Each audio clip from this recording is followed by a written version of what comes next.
भारत माता की जय। राम जी की। फतेहपुर के आप सभी को मेरा बहुत बहुत प्रणाम।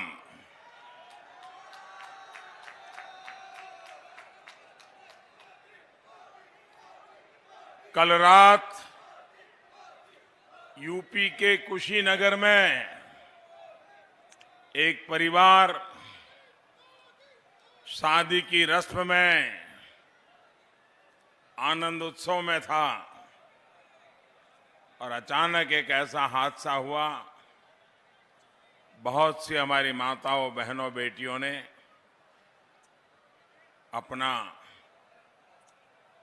जीवन खो दिया। मैं सभी पीड़ित परिवारों के साथ मेरी संवेदनाएं व्यक्त करता हूं। प्रशासन की तरफ से पीड़ित परिवारों की पूरी मदद की जा रही है। साथियों, मैं भी पंजाब से आ रहा हूं।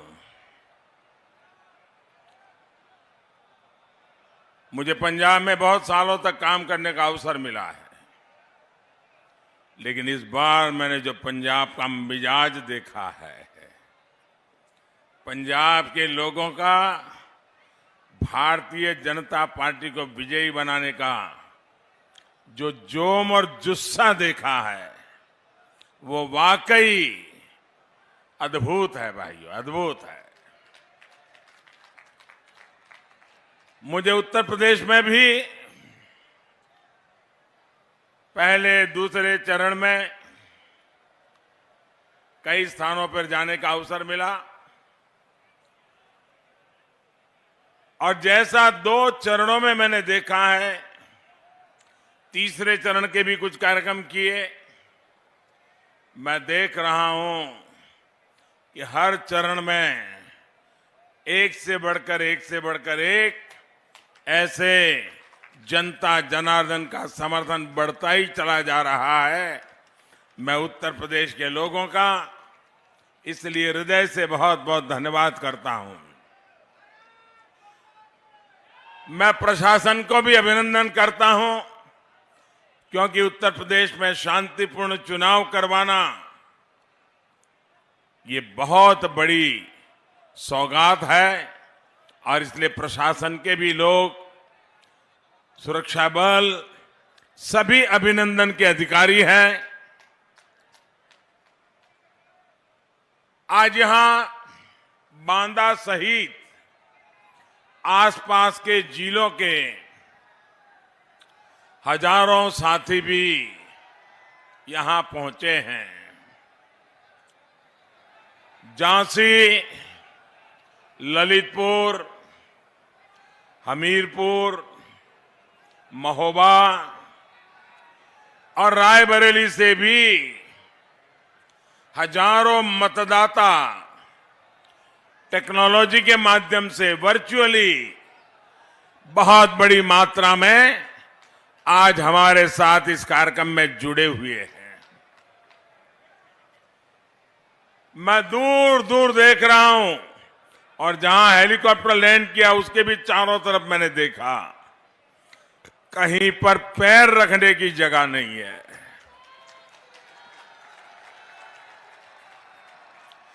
जहां मेरी नजर पहुंच रही है, लोग ही लोग नजर आ रहे हैं। आपका ये प्यार, इतनी बड़ी तादाद में आप सब हम लोगों को आशीर्वाद देने के लिए आए, मैं आप सभी का हृदय से धन्यवाद करता हूं, आप सबका अभिनंदन करता हूं। साथियों, ये धरती वीर वीरांगनाओं, मेहनतकश किसानों, कारीगरों की ये धरती है। यहां का 52 इमली पेड़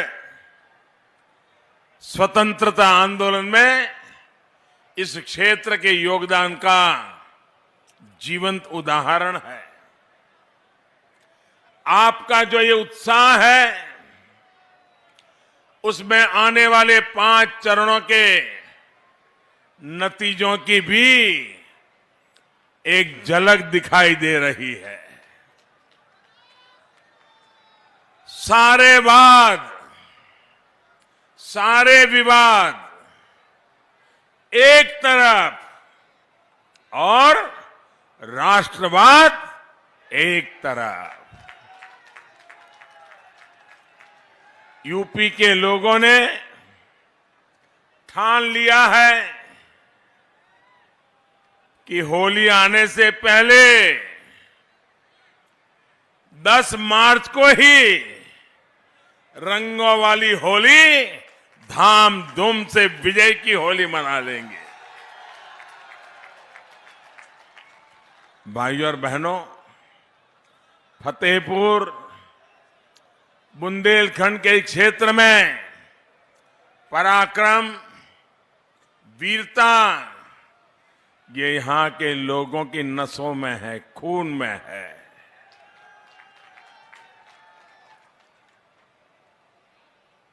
देश का सामर्थ्य बढ़ता देखकर यहां के लोगों का उत्साह बढ़ जाता है, लेकिन ये जो यूपी के गौर परिवारवादी हैं, उन्हें देश का पराक्रम कभी अच्छा नहीं लगा। देश कुछ भी अच्छा करता है, ये परिवारवादी उस पर सवाल उठाते हैं।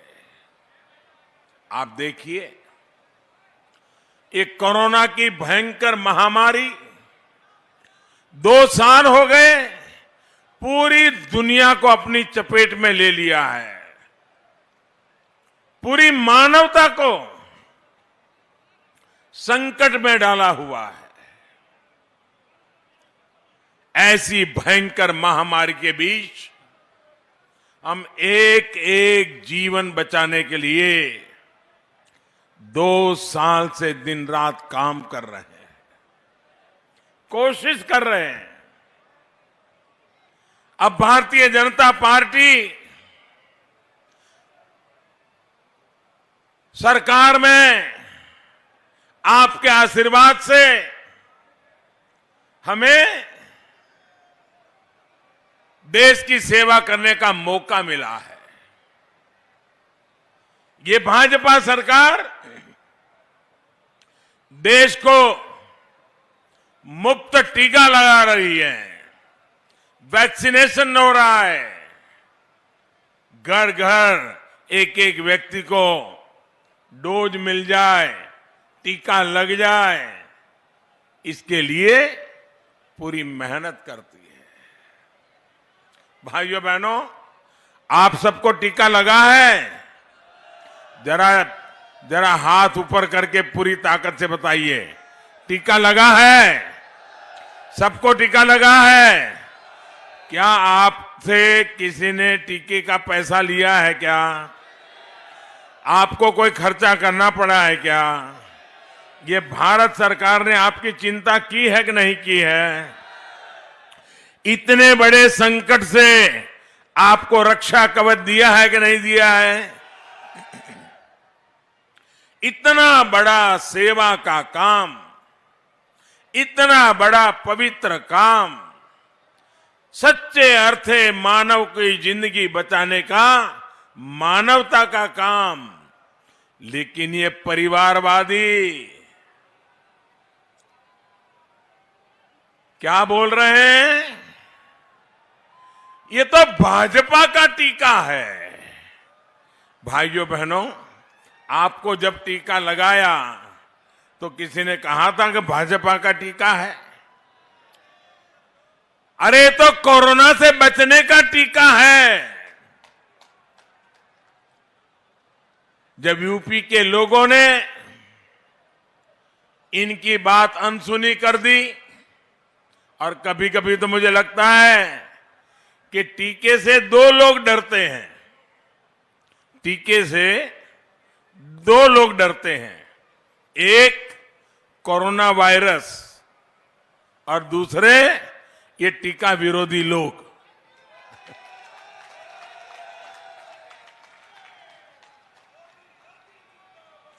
रिकॉर्ड वैक्सीन लगवा ली तो अब इन्होंने क्या शुरू किया है कि सरकार, हमारा गरीब देश है, ये टीकों के पीछे इतना सारा खर्चा क्यों कर रही है।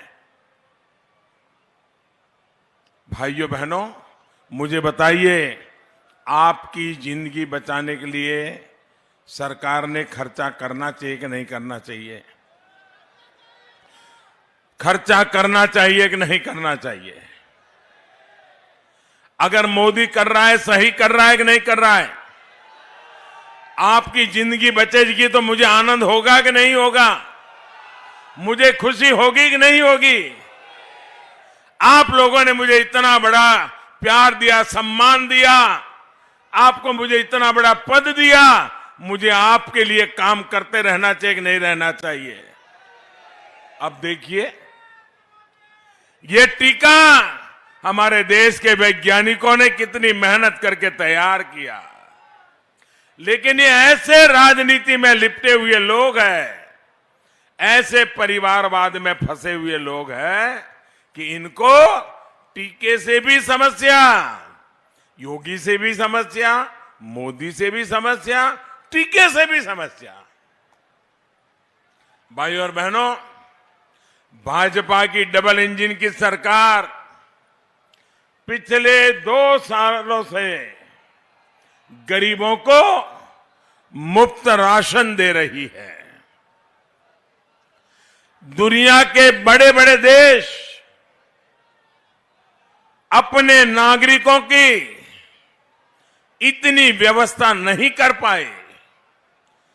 धनी देश, संपन्न देश, वे भी वो काम नहीं कर पाए, वो भारत जैसे देश ने करके दिखाया है। 2 साल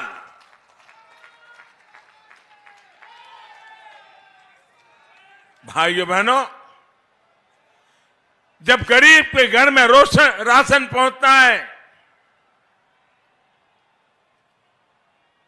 मेरे मन में एक ही कामना रहती थी कि कोरोना का संकट आया है, संकट भयंकर है, परिवार में हालत ऐसी कि एक कमरे में मां बीमार हो, कोरोना की बीमारी आई हो, लेकिन दूसरे कमरे से बेटा मां के पास भी नहीं जा सकता था। ऐसी ये बीमारी, उस बीमारी में मेरे दिल में एक ही बात रहती थी कि मेरा कोई गरीब परिवार, मेरी कोई गरीब मां, मेरे देश का कोई गरीब बच्चा, उसको कभी भी भूखे सोने की नौबत ना आ जाए। कोई मेरा ऐसा गरीब परिवार ना हो उसके घर में चूल्हा न जलता हो भाइयों। लेकिन जब भारत इतना बड़ा काम कर रहा है तो ये लोग मुफ्त राशन देने वाली इस योजना पर भी सवाल खड़े कर रहे हैं। और इसलिए भाइयों बहनों, मैं आज आपके बीच आया हूं इन लोगों से सतर्क रहने के लिए, आपको जगाने आया हूं कि ये लोग ऐसी ऐसी बातें करेंगे, ऐसी ऐसी हवाबाजी करेंगे, आपको गुमराह करने के लिए खेल खेलेंगे। ये ना गरीब का भला चाहते हैं और न ही ये देश का विकास चाहते हैं। भाइयों और बहनों, जब लाल किले से मैं पहली बार प्रधानमंत्री बना, लाल किले पर मेरा पहला भाषण था और मैंने लाल किले से जो भाषण दिया, देश में माताओं, बहनों, बेटियों की पीड़ा को दूर करने के लिए शौचालय बनाने की बात कही, तो इन्होंने विवाद खड़ा किया कि कैसा प्रधानमंत्री है कि लाल किले पर से जब दुनिया सुन रही है और ये शौचालय की बात कर रहा है। भाइयों बहनों, न उन्होंने गरीबी देखी है, न उन्होंने गरीब की मुसीबत देखी है, न हमारी माताओं बहनों को कैसी मुसीबत से गुजरना पड़ रहा है। जब शौचालय नहीं होते थे, सूरज उगने से पहले अंधेरे में उसको जाना पड़ता था और रात को वो अंधेरे का इंतजार करती थी और दिन में कभी जाने की जरूरत पड़ गई तो वो पीड़ा सहन करती थी, लेकिन वो शाम का इंतजार करती रहती थी।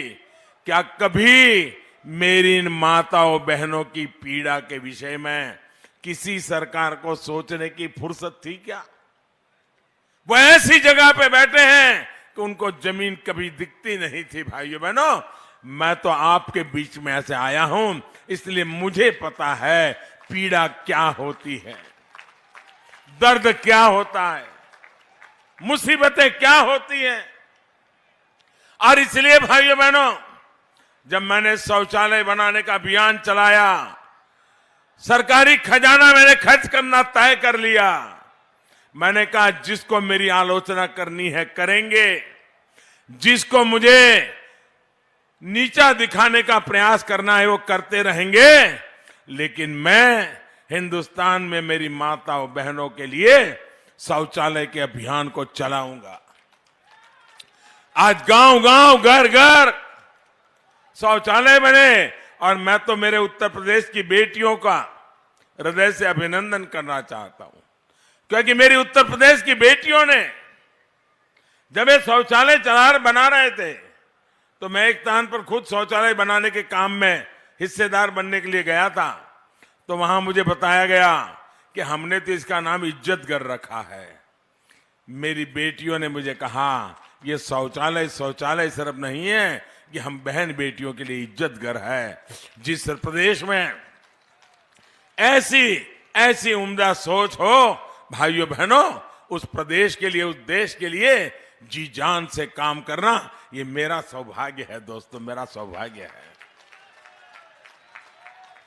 केंद्र सरकार ने जब 3 तलाक के विरुद्ध कानून बनाया तो एक कानून के खिलाफ ये पूरे सारे कुनबा उसके खिलाफ हो गया, 3 तलाक के समर्थन में खड़े हो गए। मैं तो हैरान हूं, 21 सदी में जी रहे हैं, एक कितने स्वार्थ में डूबे हुए हैं कि जो लोग उनको वोट देते हैं उनका भला भी नहीं सोच पाते हैं। ऐसे लोगों पे कभी भरोसा किया जा सकता है क्या? ऐसे लोगों पे भरोसा किया जा सकता है क्या? मेरी मुस्लिम माताओं बहनों, छोटी छोटी बात में 3 तलाक हो गई छुट्टी। वो बेटी बेचारी कहां जाएगी? कहां जाएगी? उस पिता का कल्पना कीजिए कि कितने उत्साह उमंग के साथ बेटी को शादी करके भेजी हो और 3 तलाक कह करके उसको घर वापस भेज दें, साथ में 1-2 बच्चे लेकर के आ जाएं।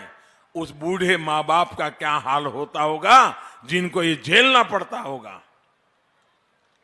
उस भाई का क्या हाल होता होगा जिसकी बहन वापस आई है। उस मां का क्या हाल होता होगा कि जिसकी बेटी ससुराल से अब लौट के आई है, उसकी जिंदगी कैसे बीतेगी? क्या मुझे बताइए, इन माताओं बहनों की रक्षा मुझे करनी चाहिए कि नहीं करनी चाहिए? इनका भला करना चाहिए कि नहीं करना चाहिए? क्या मैं सिर्फ वोट का ही सोचता रहूं, कुर्सी का ही सोचता रहूं कि देश का भी सोचूं कि ना सोचूं? लेकिन भाइयों बहनों, इनको तो 3 तलाक में भी विरोध था। आज मुझे हिंदुस्तान के हर कोने में से मेरी मुस्लिम बहन बेटियां जो आशीर्वाद दे रही हैं, क्योंकि उनके जीवन की रक्षा का मैंने बहुत बड़ा काम किया है। भाइयों बहनों, हमारे देश में गरीबी से लड़ने की ताकत जब तक हम गरीब को सशक्त नहीं करेंगे ना, नहीं आने वाली है। नारे तो बोलते रहेंगे गरीबी हटाओ, गरीबी हटाओ।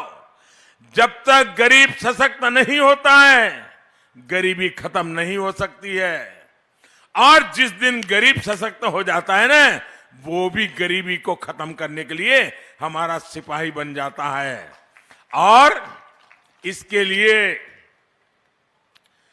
उस परिवार की गरीब मां का सशक्तिकरण, अगर गरीब मां को ताकत मिल गई ना, आप देख लीजिए गरीबी को सामने लड़ने के लिए पुरुष के पास समय बच जाएगा, वो मेहनत करेगा और दोनों मिलकर के देखते ही देखते गरीबी से बाहर आ सकते हैं। और सरकार का ये काम है और ये काम करने के लिए आपने मुझे बिठाया है। गरीबों का भला करने के लिए आपने मुझे बिठाया है।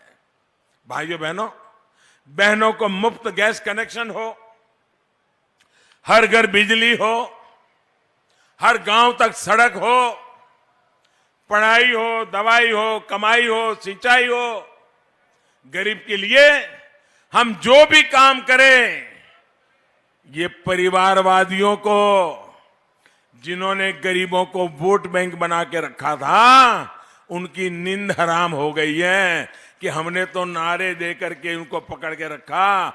ये मोदी शौचालय दे रहा है, ये मोदी घर दे रहा है, ये मोदी गैस का कनेक्शन दे रहा है, ये मोदी बैंक के खाते लगा रहा है, ये मोदी बच्चों को पढ़ाई के लिए व्यवस्था कर रहा है, ये मोदी मुफ्त में बीमार हो गए तो दवाई की व्यवस्था करता है। इनको लग रहा है कि उनकी वोट बैंक जा रही है। अरे भाई, ये वोट बैंक के चक्कर में ही तुमने देश को तबाह करके रखा है। मेरे देशवासियों का भला कीजिए। ये देश के लोग उदार हैं। अगर हम सच्चे अर्थ में काम करते हैं तो आशीर्वाद देते हैं। लोग कहते थे कि उत्तर प्रदेश में तो एक बार सरकार बनती है, दूसरी बार बदल जाती है, और कुछ लोग तो इसलिए सपने देखते रहते हैं कि वैसे भी बदलना ही है। अब तो उत्तर प्रदेश ही बदल गया है। उत्तर प्रदेश ने तो 2014 में हमें समर्थन दिया, 2017 में दिया, 2019 में दिया, और इसलिए वो पुराने वाली थियरी उत्तर प्रदेश ने खत्म पहले से ही कर दी है। और इसलिए 2022 में भी भारतीय जनता पार्टी विजयी होकर के रहेगी। ये मैं आप में से देख रहा हूं, आपके उत्साह में से देख रहा हूं।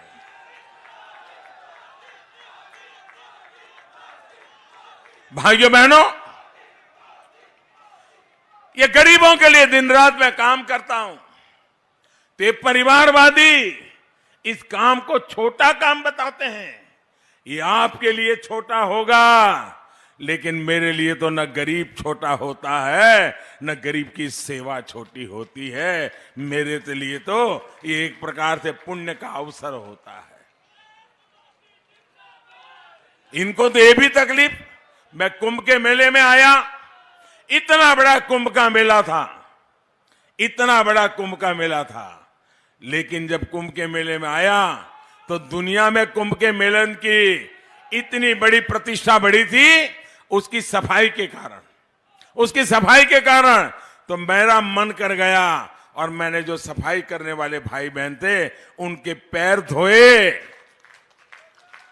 उनके आशीर्वाद लिए। भाई, इतना बड़ा काशी विश्वनाथ धाम बन गया, चारों तरफ जय जयकार हो रहा था, लेकिन मेरा ध्यान तो उस मजदूर की तरफ था जिसने मेहनत करके काशी विश्वनाथ धाम बनाया था।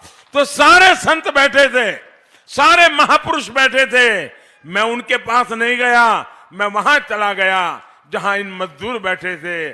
फूलों से वो फूलों की वर्षा की, उनका सम्मान किया, उनके आशीर्वाद लिए। क्यों? मुझे मालूम है यही मेरे देश के लोग हैं जो मेरे देश के सपने पूरे करेंगे भाइयों।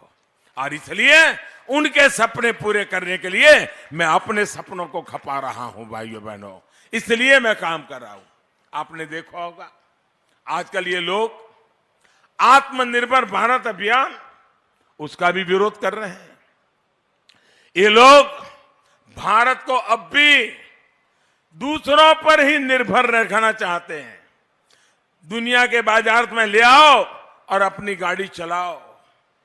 आप मुझे बताइए भैया, फतेहपुर के वीर, परिश्रमी, पराक्रमी लोग ये दुनिया से सब बाहर से ला करके उसी से गुजारा करने से दूसरों पर भारत को निर्भर रहना पड़े।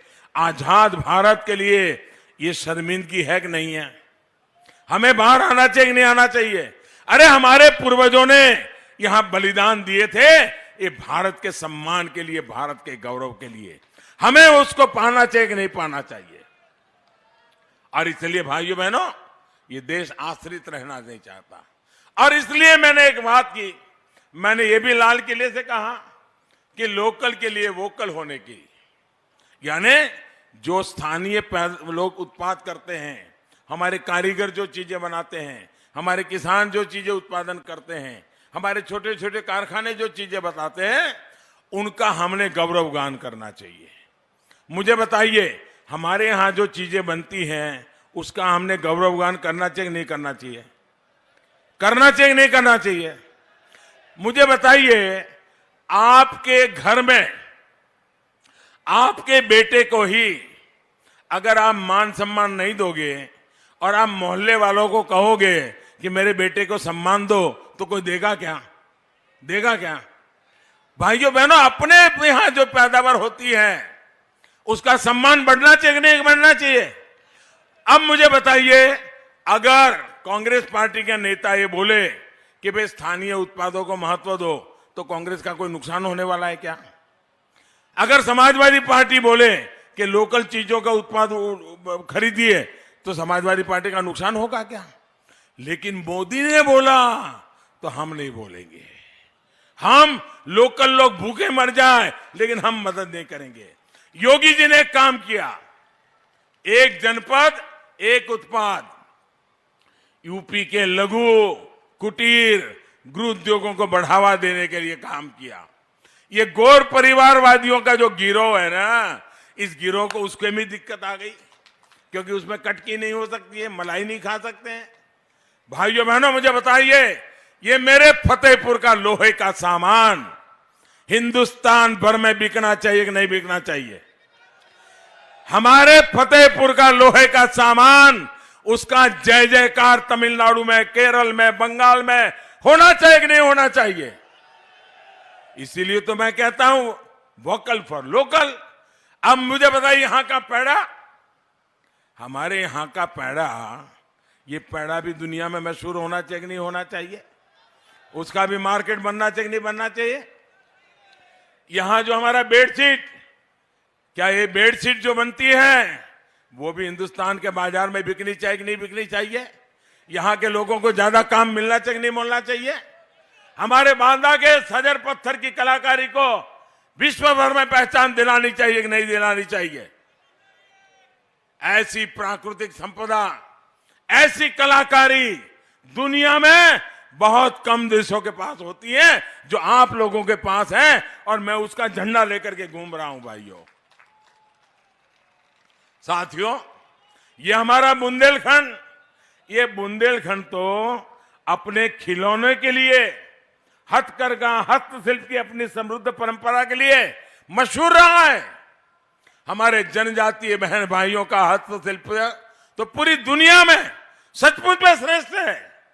हमारी सरकार ने देश में ही खिलौने बनाने वालों को प्रोत्साहन देने के लिए, अपने कारीगरों को बढ़ावा देने के लिए विशेष योजना शुरू की है। और इसके साथ बच्चों के मन में संस्कार भी है। बचपन में अगर उसके दिमाग में विदेशी खिलौना घुस गया ना, तो जिंदगी भर उसको विदेशी चीजों का मोह रहेगा, हिंदुस्तान की चीज पसंद नहीं आएगी।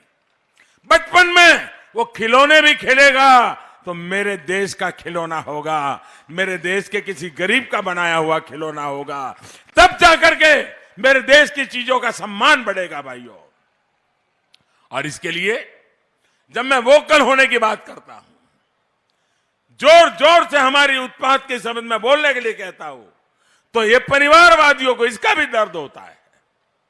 असल में इनको समस्या ये है कि अगर देश के गरीब, दलित, पिछड़े, आदिवासी को साधन मिल गए, शक्ति मिल गई, आंख उठाकर बोलने की उसको ताकत मिल गई, तो ये वोट बैंक की राजनीति करने वाले, परिवारवाद की राजनीति करने वाले, इनकी सारी राजनीति ही धरी की धरी रह जाएगी भाइयों।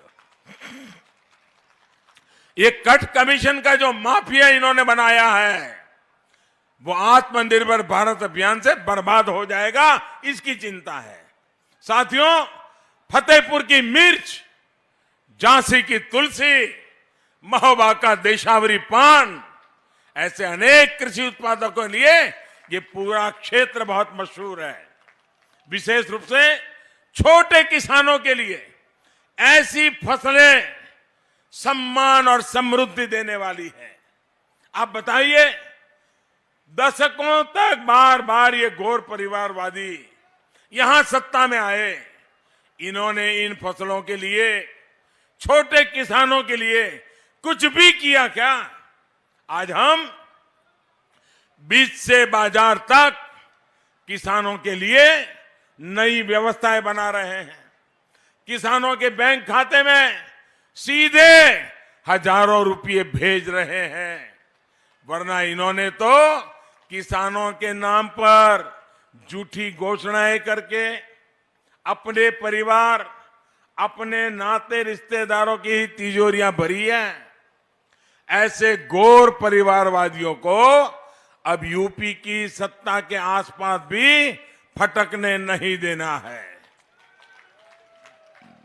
साथियों, हम यूपी में डेयरी सेक्टर के विस्तार के लिए, पशुपालन को बढ़ावा देने के लिए भी निरंतर काम कर रहे हैं।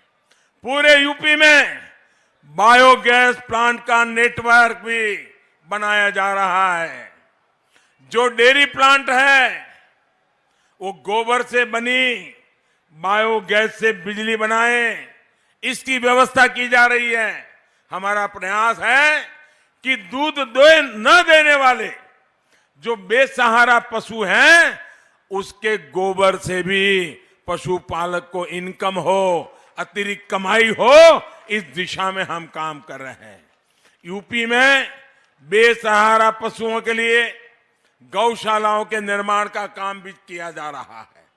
10 मार्च को दोबारा सरकार बनने के बाद ऐसे कार्यों को और गति दी जाएगी ताकि बेसहारा पशुओं से होने वाली परेशानी कम हो। आपका जो संकट है उसको हम दूर कर पाए, ये हम चिंता करते हैं। साथियों, फतेहपुर के लोग कभी नहीं भूल सकते हैं कि पिछली सरकार के लोग यहां कैसे कैसे दबंगई करते थे।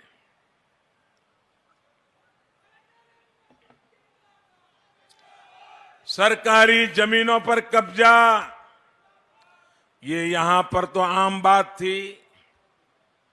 अवैध खनन माफिया ने तो फतेहपुर समेत इस पूरे इलाके को तबाह कर दिया था। योगी जी की सरकार अब माफियाओं का इलाज,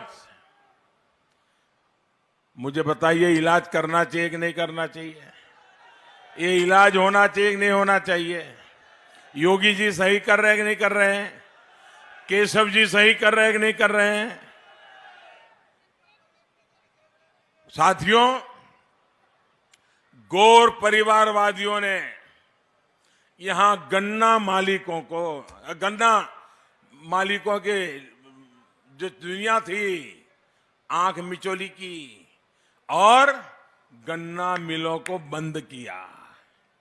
सिंचाई की सुविधा देने के बजाय खनन माफिया को, अवैध कब्जा माफिया को, उन्हीं को पाला पोसा था। दशक तक ऐसी अनेक सिंचाई परियोजनाओं को लटकाए रखा, तब इनको बुंदेलखंड और अवध के किसानों की याद नहीं आई।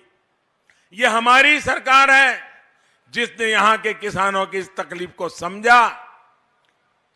बाणसागर परियोजना अर्जुन सहायक परियोजना, सरयू नहर राष्ट्रीय परियोजना, ऐसी कितनी ही परियोजनाएं डबल इंजन की सरकार ने पूरी कराई है। भाइयों बहनों, बुंदेलखंड के लाखों किसान कितने दशकों से केन बेतवा को लिंक करने की मांग करते रहे हैं। केन बेतवा, इसको लिंक करने की मांग थी कि नहीं थी भैया? लोग चाहते थे कि नहीं चाहते थे? लेकिन ये काम पूरा करने का बीड़ा हमारी डबल इंजन की सरकार ने उठाया है। 44,000 करोड़ रुपए से अधिक, 44,000 करोड़ से अधिक लागत से बुंदेलखंड में खेत खेत तक पानी पहुंचाया जाएगा। भाइयों, ये काम हम कर रहे हैं। लेकिन साथियों, आपको ये ध्यान रखना है कि परिवारवादियों को अगर मौका मिल गया तो उनकी दुनिया चालू रखने के लिए एक केन बेतवा लिंक परियोजना, जिसे मैं पूरा करना चाहता हूं, उसमें भी रोड़े अटकाएंगे, रोड़े डाल देंगे। साथियों, पानी के नाम पर सालों तक इन्होंने क्या क्या खेल खेला है, ये आप लोग भली भांति जानते हैं। यूपी की बुंदेलखंड की बहन बेटियों के साथ तो इन्होंने बार बार विश्वासघात किया है। अब हमारी सरकार यहां हर घर जल अभियान चला रही है। 2 सालों के भीतर ही यूपी की लाखों बहनों के घर पर नल से जल पहुंच चुका है। 10 मार्च को जब फिर डबल इंजन की सरकार आएगी तो तेजी से नल कनेक्शन देने का काम किया जाएगा। और मेरी माताएं बहनें नल से जल के मेरे अभियान को लेकर के मुझे लगातार आशीर्वाद दे रही है। भाइयों बहनों, भाजपा सरकार का फतेहपुर और इस क्षेत्र से विशेष स्नेह है। गौर परिवारवादियों ने फतेहपुर को पिछड़ा मानकर और अपनी जिम्मेदारी उसी से पल्ला झाड़ लिया था, हाथ ऊपर कर दिए थे। भाजपा सरकार ने फतेहपुर की विकास की आकांक्षा को समझा और हमें आकांक्षी जिलों में इसको शामिल किया। आज फतेहपुर आकांक्षी जिलों में तेजी से विकसित होने के पैमाने पर काफी ऊपर आ रहा है। फतेहपुर में महान योद्धा अमर शहीद जोधा सिंह और ठाकुर दरियाव सिंह के नाम पर मेडिकल कॉलेज के लोकार्पण का सौभाग्य भी आप लोगों ने मुझे दिया था। यहां फतेहपुर में जन औषधि केंद्रों से लोगों को सस्ती दवाइयां भी मिल रही है। यूपी में भाजपा सरकार ने 1100 से ज्यादा जन औषधि केंद्र खोले हैं। इनसे हमारे गरीब भाइयों बहनों को करीब 700 करोड़ रुपए की बचत हुई है। फतेहपुर और आसपास के लोग ये भी नहीं भूल सकते कि कैसे इस क्षेत्र को पहले की सरकारों के समय बिजली के लिए तरसाया गया है। अब योगी जी की सरकार में पहले से कई गुना ज्यादा बिजली मिल रही है। हमारे लिए फतेहपुर का, प्रदेश का, देश का हर गांव, हर क्षेत्र महत्वपूर्ण है। गौर परिवारवादियों की सोच परिवार से शुरू होकर परिवार पर ही खत्म हो जाती है। एक छोटी सी सोच से यूपी जैसा बड़ा प्रदेश, इतनी बड़ी जनसंख्या वाला प्रदेश नहीं चलाया जा सकता है। यही वजह है कि फिर एक बार यूपी कह रहा है, आएगी तो भाजपा ही, आएगी तो भाजपा ही, आएंगे तो योगी ही। साथियों, गौर परिवारवादियों की लिस्ट में कुछ नाम ऐसे भी हैं जिन्होंने दशकों तक देश में और यूपी में सरकारें चलाई है। लेकिन आप लोगों ने जब से उन्हें यहां से बेदखल किया है, इन लोगों की यूपी के प्रति नफरत दिनों दिन बढ़ती जा रही है। इन परिवारवादियों के मुख्यमंत्री ने यूपी के लोगों का अपमान किया तो गांधी परिवार तालियां बजाता रहा और आज ये लोग यूपी के लोगों से आकर वोट मांग रहे हैं, आपको इन परिवारवादियों से भी बचकर रहना है। साथियों, डबल इंजन की सरकार पूरे उत्तर प्रदेश को विकास के पथ पर आगे बढ़ा रही है। Purvanchal expressway, Prayagraj link expressway, Gorakhpur link expressway, Ganga expressway ऐसे ही प्रयासों का प्रमाण है। अब तो बुंदेलखंड एक्सप्रेस भी तेज गति से पूरा हो रहा है। कोरोना के बावजूद भी बुंदेलखंड एक्सप्रेसवे के काम को हमने धीमा नहीं होने दिया है। बुंदेलखंड एक्सप्रेसवे ने संकट काल में हजारों श्रमिकों को काम दिया, रोजगार दिया। जब ये पूरा हो जाएगा तो यहां सिर्फ सुविधा ही नहीं बढ़ेगी, बल्कि यहां के किसानों को, उद्यमियों को भी बहुत लाभ होगा। इन एक्सप्रेसवे के अलग अलग बगल में हम इंडस्ट्रियल कॉरिडोर बना रहे हैं, बड़े बड़े गोदाम, बड़ी बड़ी कोल्ड स्टोरेज, इसकी फैसिलिटी बना रहे हैं। भाइयों और बहनों, डबल इंजन की सरकार इस क्षेत्र के शौर्य और वीरता के समृद्ध इतिहास को और ऊंचाई पर पहुंचाने जा रही है। देश के 2 डिफेंस कॉरिडोर में से एक अब यूपी में बन रहा है।